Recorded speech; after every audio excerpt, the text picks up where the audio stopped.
All Scorpios are known to be deep, mysterious, and maybe even a bit seductive. Do you know there's actually 3 different kinds of Scorpios? Watch this video to find out what these 3 kinds of Scorpios are so you can find out which one you are.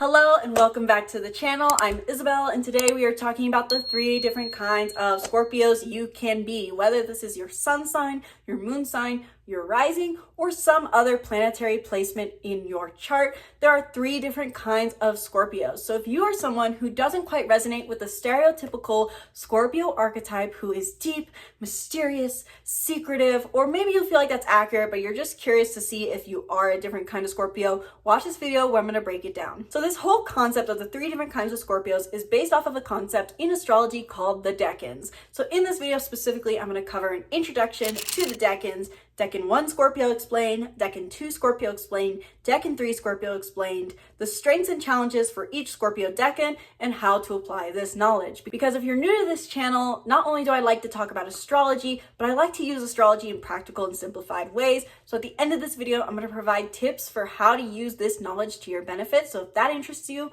watch through to the end. So these 3 different kinds of Scorpios you can be, whether it's your sun, moon, or rising, is based off of a concept called the Decans in astrology, which turns out is not pronounced Decans, but Decans. And if you don't know what that is, let's cover what are the Decans. The idea of the Decans is that within the Zodiac wheel, which is 360 degrees, there's 30 degrees within each Zodiac sign. So if you are a Scorpio, there are 3 different segments of Scorpios you can be based off of where the sun was within those 30 degrees. So we can take those 30 degrees, simply put, and divide into 3 different subtypes, the 3 Decans. The Decans are basically, you have different types of Scorpios, not only based off of degree, but the reason there's 3 different types of Scorpios is each decan is going to have a different planetary ruler influence based off of the element it's in. So in specific example for Scorpio, since I know this is already a bit of a confusing concept and a lot of different words being thrown at you, Scorpios are usually ruled by Pluto, at least in modern astrology, when Pluto was discovered, rather than Mars in traditional astrology. But with Pluto ruling over Scorpio, that is the traditional ruler for the first decan of Scorpio.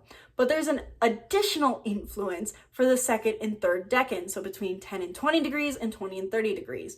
And this is going to be the other water sign rulers. So Cancer and Pisces ruler, Moon and Neptune, are going to have an additional influence like a co-parent on Scorpio. So in a way you can imagine it like Scorpio has a parent, Pluto. Pluto is Scorpio's dad. And they also have siblings or aunts and uncles who are going to babysit Scorpio, and that is Neptune and the moon. And so basically they can help influence Scorpio's behavior. So basically, if you're someone who doesn't resonate, or maybe does resonate, with the Scorpio archetype of mysterious and seductive and secretive and maybe even a bit elusive, then it may be that you are influenced by another additional planetary ruler, Neptune or the moon, that are adding layers of depth and changing to some degree your Scorpio archetype. So in summary, there's 3 different kinds of Scorpios you can be based off of the decan in which your Scorpio placement is. So if you're born between a certain segment of Scorpio season, you may have different traits than a stereotypical Scorpio, but this also once again applies to other Scorpio placements, not just sun placement, moon, rising, north node, anything. So now let's dive into what these 3 different kinds of Scorpios are. If you're born between October 23rd and November 1st, or you have a planet or point in your chart between 0 and 10 degrees of Scorpio, you are a Decan 1 Scorpio, the stereotypical Scorpio, ruled by Pluto. Pluto is the planet of death and rebirth. It represents self-transformation, generational wounds, traumas, and also karma. So if karma is your thing, you'll like this.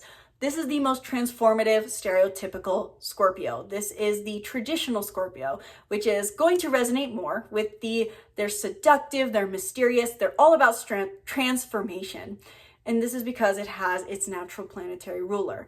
With Pluto ruling over this decan of Scorpio, this means this is the Scorpio that is focused the most on transforming themselves. Not to say that the other decans are not going to be transformation focused, but this is going to be the Scorpio that maybe craves the most transformation to a obsessive degree. This could be the Scorpio that is constantly reinventing themselves, whether that is shifting relationships, shifting identities, shifting careers. This is the Scorpio that craves the most change. And so they're going to seek that in any means possible. Pluto, though, is also all about depth. And so Scorpio, this is about emotional depth. And so this is the Scorpio that's probably the most in touch with their inner demons, so to say, and has the most comfort within their own emotional being, meaning that they are most in touch with their emotions.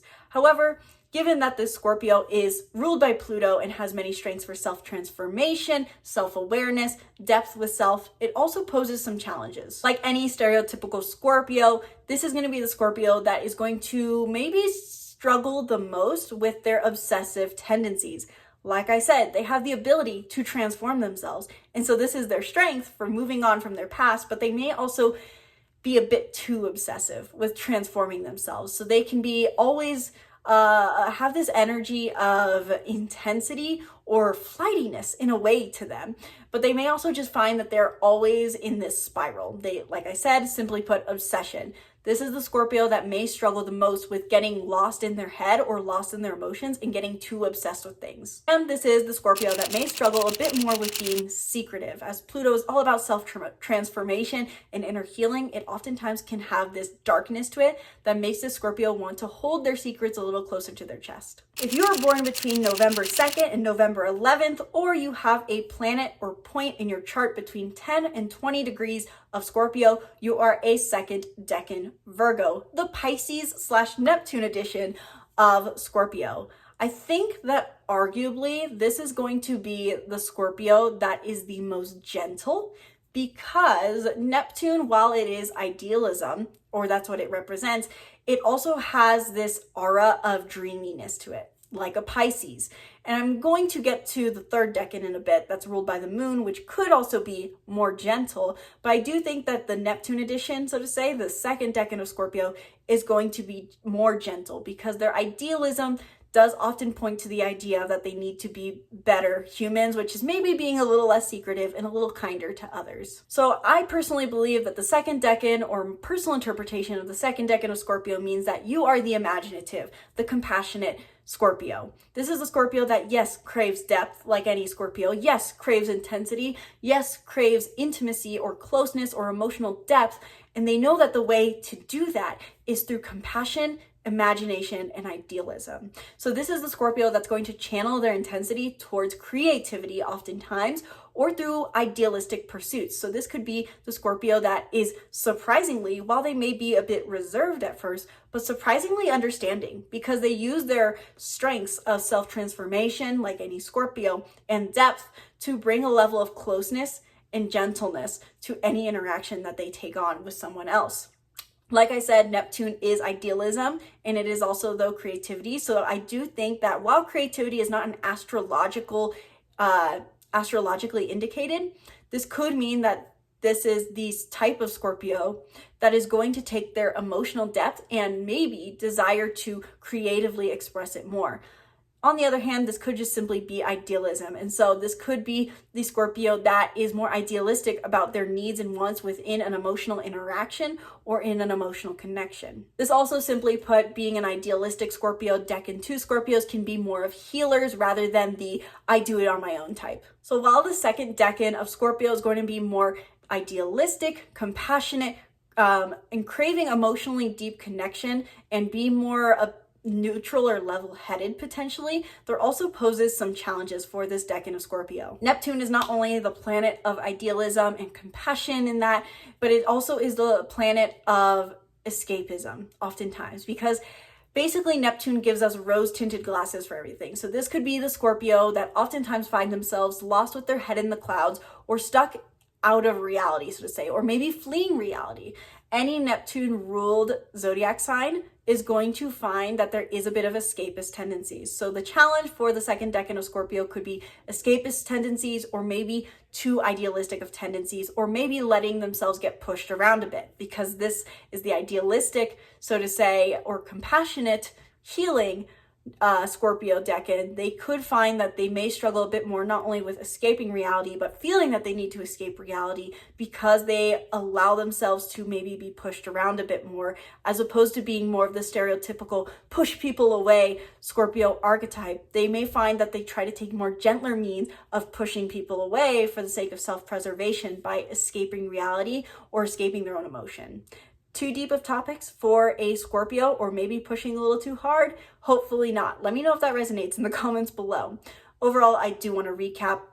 Scorpio 2 Decans are going to be the most compassionate of them, and they have the capacity to be more healing and bring a level of idealism to emotional connection, unlike the other two, or unlike any other Zodiac archetype. So that's the Pisces gentle edition of the Scorpio archetype, so to say. But if you were born between November 12th and November 21st, or you have a planet or point between 20 and 30 degrees of Scorpio, you are a third decan Scorpio, which is the Cancer/Moon edition of Scorpio. This is going to be, I believe, the Scorpio that is most focused on connection and may be a bit more obsessive with their home and family life, or find that it takes a longer time to form trust with other people. I would say that this is probably the most mistrusting, so to say, of the Scorpio archetypes, because the first decan of Scorpio is just focused on self-transformation. They kind of just walk their own walk. The second decan of Scorpio feels this need to connect and help and serve other people in a way, or be more humanitarian, so to say, serving. That's the best word I can think of for the second decan of Scorpio, but they have this external focus. They're wanting to help and heal and transform with the world. But the third decan of Scorpio is actually going to find that emotional connection and one-on-one connection and having a tribe is very important to them.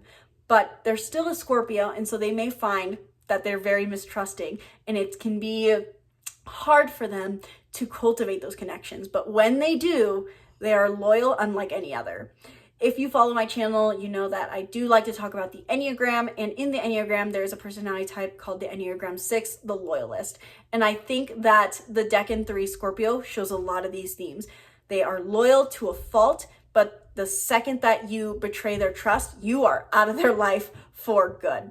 And so the moon is, simply put, the planet of emotion, and wherever our moon is in our chart shows us what we tend to act like with those we trust the most. And so for that reason, I say that the Decan 3 Scorpio is the most, the type of Scorpio that needs or craves the most emotional connection and craves the most loyalty. This is a Scorpio that is protective and nurturing and uses their skills of emotional depth to form close connections with their tribe or with their partner or with their friends, but also will use their intensity and obsession and their, often with any Scorpio, mistrustingness to fight and protect those they love. So while these Scorpios tend to be the most protective, the most loyal, the most maybe guarded, at times they do pose some challenges. And those challenges may be that they're very mistrusting or that they may feel betrayed easily. The moon is our emotions, and so I do think that with this decan of Scorpio,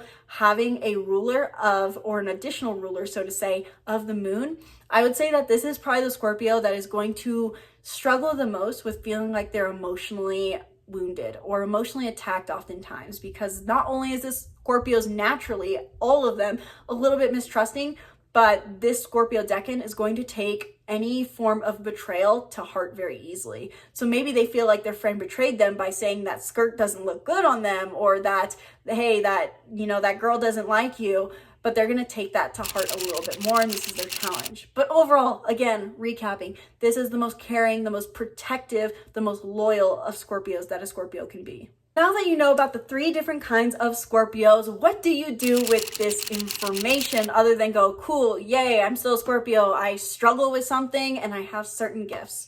The decans of Scorpios and the decans in general can help us understand better what our greatest strengths are, as well as identify what our common struggles are going to be, even more refined than just knowing our general zodiac sign. So for example, the strengths of each of the decans of Scorpio are going to help you understand where you can use these better. If you're a Decan 1 Scorpio, you have a massive gift for self-transformation. If you are a Decan 2 Scorpio, you have heightened idealism, which can help you heal the world and heal yourself and set an example. If you're a Decan 3 Scorpio, you can make people feel protected and loved, and you're loyal to a fault, and this can give people a sense of home. And with that, you're also each going to have more individualized challenges. I think the Decan 1 Scorpio is going to struggle more with obsession and getting out of their head. The Decan 2 Scorpio is going to struggle more with boundaries, and they maybe need to learn to give themselves, in a way, more space and maybe not so many escapist tendencies. And the Decan 3 Scorpio is going to maybe struggle with maybe their emotions a bit more. Knowing their moon sign is probably going to be important, and they may need to struggle or maybe need to work a little bit more through issues of forgiveness. So let me know in the comments below, what Decan of Scorpio are you? What placement do you have here? Is it your sun? Is it your moon? Is it your rising? What did I miss about the Decan? What is your personal interpretation of this? And how do you use this information going forward? Did this resonate for you? And did this finally feel like you understand your Scorpio placement better? Does it resonate better now that you know what Decan of Scorpio you are, rather than just a stereotypical mysterious Scorpio? Let me know your thoughts in the comments below. Let me know if you enjoyed this video, and let me know if you want to hear about the other decans of the other zodiac signs. I have already filmed some of them, so check out my playlist on the decans and learn more about what Decan placements you may have of other zodiac signs. If you do not see the Decan zodiac signs that you're looking for, let me know what I should film about next. And if you haven't already checked out Scorpios, my Scorpio 2025 horoscope, I invite you to check that out. I'll put the link up here. I'll probably also include it on my end screen here in just a minute. But thank you guys so much for watching this video. Sincerely hope you enjoyed. Be sure to subscribe to the YouTube channel and stay tuned for more videos breaking down the stars and more. Once again, my name's Isabel, and from my heart to yours, namaste.